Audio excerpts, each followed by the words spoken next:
आज का अपना टॉपिक है पीडिया का टेट्रालॉजी ऑफ हेलेट। तो ये क्या है? Congenital heart defect. इसके अंदर आती है 4 डिजीज़। नाम से क्लियर हो रहा है अपना टेट्रालॉजी। Tetra means 4। तो इसके अंदर अपने आती है 4 डिजीज़ आती है। तो इसको अपन फर्स्ट लाइन पढ़े, it is a combination of 4 heart problems. मतलब मैं आपको बता दिया 4 डिजीज़ आती है इसके अंदर अपने। That is occur together and change way of the blood. जो ये 4 डिजीज ये क्या करती है? जो नॉर्मल जो ब्लड का सर्कुलेशन है उसको क्या कर देती है? चेंज कर देती है। मीन्स जो ब्लड का रूट है वही क्या कर देती है? चेंज कर देती है। तो इसमें से अपने कौन सी 4 डिजीज है? Right ventricular hypertrophy, over riding of aorta, pulmonary stenosis और वेंट्रिकुलर सेप्टल डिफेक्ट। तो इसका मैंने बना दिया अपन जैसे रेप प्लस वी। रेप याद कर लो, प्लस वी हो गया, ठीक है। तो ये 4 हो गई। अब इसके 2 पार्ट और भी है साइड में।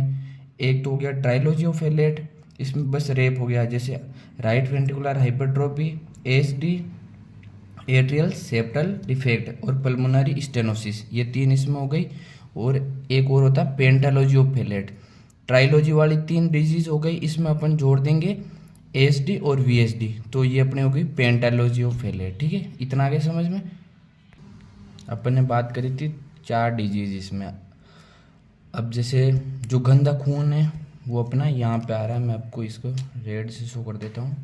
गंदा खून ये इसमें आ रहा है, ठीक है। डीऑक्सीजनेटेड ब्लड राइट एट्रियम से राइट वेंट्रिकल में है अंदर। पहली बात करी थी अपन पल्मोनरी स्टेनोसिस। स्टेनोसिस मीन क्या होता है? जो पल्मोनरी आर्टरी है ना वो क्या हो जाएगी? नैरो हो जाएगी, बिल्कुल बंद हो जाएगी। नैरो यानी ऐसे चिपक जाएगी, ठीक है। यहाँ पे से ये कर देता हूँ मैं से। अब जो गंदा खून था, अब पल्मोनरी आर्टरी अपनी बंद हो गई तो ये ब्लड यहीं पे इकट्ठा रह गया, आगे जा ही नहीं पाएगा। तो ये राइट वेंट्रिकल के अंदर ही ब्लड रह गया। और सेकेंड नंबर पे अपन पढ़े थे राइट वेंट्रिकुलर हाइपरट्रोफी।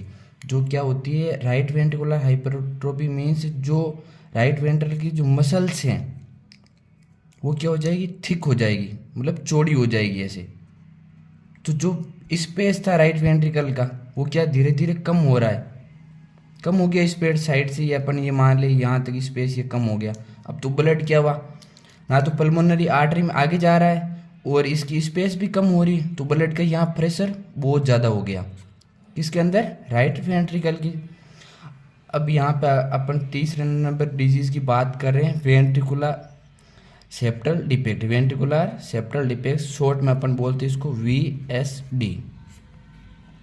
ये एक संट है। मान लो जैसे जब बच्चा फिटस में रहता है, ठीक है, तो एक संट की तरह काम करता है। तो उस समय ये संट कहाँ कैसे रहता है? लेफ्ट से राइट की तरफ। क्यों? लेफ्ट वेंट्रिकल में क्या होता है? प्रेशर हाई होता है। तो ब्लड का फ्लो कैसे होता है? इस तरफ होता है, राइट लेफ्ट वेंट्रिकल से राइट वेंट्रिकल तरफ। अब यहाँ पे प्रेशर किस में ज़्यादा हो गया? Right ventricle. तो ये जो गंदा खून था इसमें से आया सीधा और किस में चला गया? लेफ्ट वेंट्रिकल में। अब चौथे नंबर की अपन बात करी थी over riding of aorta. Normal aorta थी, ये मैंने शो कर रखी है, ठीक है। ओवर राइडिंग, अब ये जो अयोटा क्या करेगी? यहाँ पे जुड़ रही है, ओवर राइड हो रही है, ज़्यादा बड़ी हो गई यहाँ। तो ये डायरेक्ट किससे कनेक्ट हो रही है? वीएसडी से। जो पूरा डीऑक्सीजनेटेड ब्लड जो गंदा खून है वो पूरा किस में जा रहा है? अपने अयोटा के अंदर। और अयोटा का काम क्या होता है? बॉडी में ब्लड सप्लाई करना। अब बॉडी को तो क्या चाहिए भाई? अब बताओ आप, बॉडी को क्या चाहिए? ऑक्सीजनेटेड ब्लड चाहिए। बट बॉडी को मिल क्या रहा है? डीऑक्सीजनेटेड ब्लड, DO2 मिल रहा है। तो क्या हो गया? क्या डेवलप होगा बॉडी के अंदर? साइनोसिस डेवलप हो रहा है अपने। साइनोसिस मतलब अब बॉडी के अंदर क्या हो गई? डिक्रीज हो गई। किसका लेवल डिक्रीज हो गया? ऑक्सीजन का। तो कलर कैसा हो जाएगा बॉडी का? ब्लू कलर होने लगेगा। ये अपन नॉर्मल पढ़ लिए। अब क्या? It is a blue baby syndrome in infant. Blue baby syndrome समझ रहे हो? Blue baby syndrome means blue colour, blue colour कर देगा बेबी के अंदर। किसकी वजह से? लेवल किसका डिक्रीज हो रहा है? ऑक्सीजन, ऑक्सीजन की वजह से। ऑक्सीजन का लेवल कम हुआ तो बेबी का कलर कैसा हो गया? ब्लू कलर का।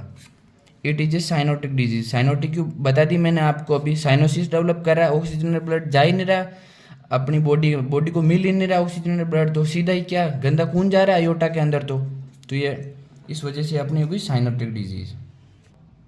अब अपन बात करते हैं इसके कोज, क्या क्या कोज है जिसकी वजह से अपन को देखने को मिल रहा है टीओपी।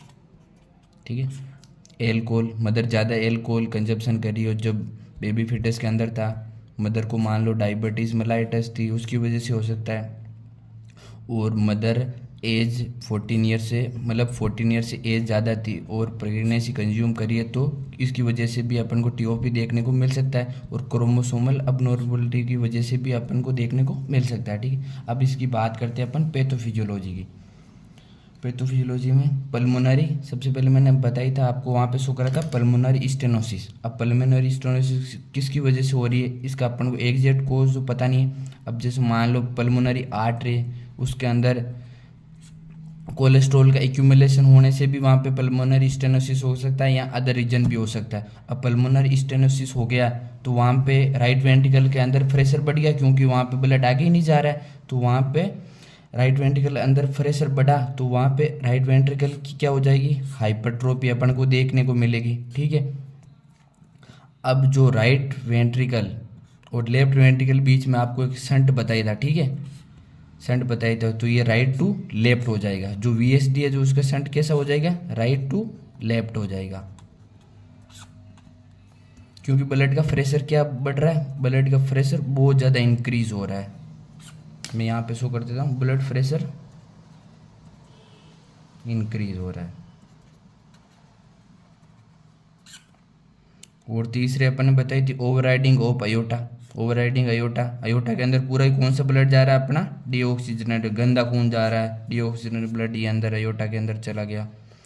अब जब गंदा खून ही अयोटा के अंदर चला गया तो अब बॉडी के अंदर ऑक्सीजन की मात्रा पहले थी जितनी नहीं रहेगी ना, तो ये क्या हो गया? ऑक्सीजन की मात्रा बिल्कुल बॉडी के अंदर कम हो गई। अब ऑक्सीजन का लेवल कम होते ही blue colour of the body, ये अपनी उसकी हो गई पैथोफिजियोलॉजी। अब इसकी बात करते हैं अपन, इसमें साइन एंड सिम्टम्स क्या क्या अपन को देखने को मिलेंगे टीओपी में। ठीक है, blue baby syndrome, main most common sign and symptoms यही है टीओपी का, ब्लू बेबी सिंड्रोम।